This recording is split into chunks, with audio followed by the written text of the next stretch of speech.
Am I the astronaut for telling my boyfriend I'm not okay with his weekly dinners with his ex?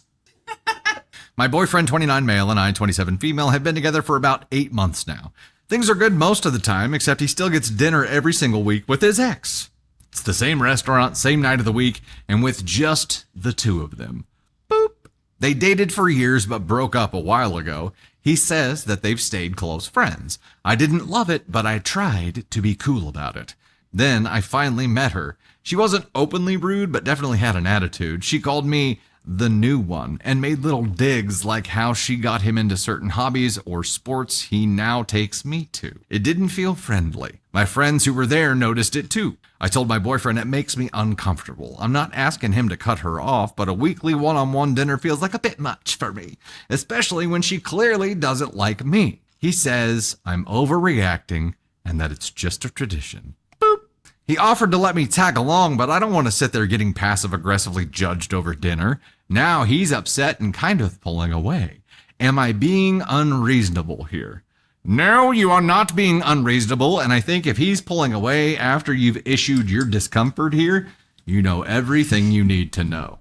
This isn't a tradition, and if he's pulling away, then you know he, in my opinion, has feelings for her, because he's willing to give up his girlfriend and not the ex he has a weekly dinner with.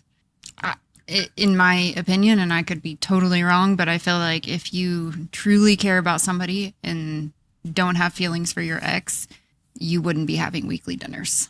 Not weekly. That's too much, right? I mean, and like that didn't, no, just no.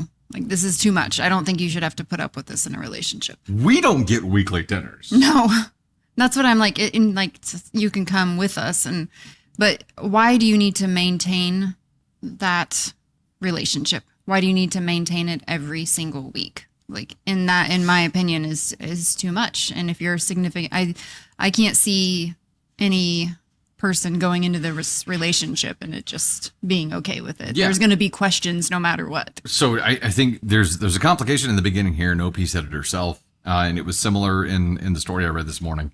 She tried to be okay with it, tried to be cool with it in the beginning, right? So you create this precedent, and in that phase, you kind of enable this happening. Right. Because you let it happen and you try to be cool with it, right? Instead of being honest about how it makes you feel right then. I think for me, it all comes down to one line. And that is, when you told him how uncomfortable you were, his first response was to tell you what? You're overreacting. Look, we may all like have that first gut reaction feeling to be like, oh, they must be overreacting. But if you feel those words coming out of your face, I want you to stop and just think for a second, because your overreacting is dismissive. It is minimizing feelings, and it's gaslighting. Okay. So look, your ex now couldn't even try to understand your feelings, couldn't even try to respect what you were feeling and be like, yeah, you know what? Putting myself in your shoes, that would be really uncomfortable. No, all he did was be like, you're overreacting. Do you want to come with? No, I don't want to be in a throuple with you guys. Like, just off. Stop. Yeah, I feel like if you're prioritizing an ex over your girlfriend, you're in love with your ex. All right, that's an official NTA for you, OP. You've issued your discomfort. You did what you were supposed to do, and I think he showed his true colors here, which were his true colors are French tickler. So that's unfortunate. It's unfortunate. That's it. It's unfortunate, but at least you know now.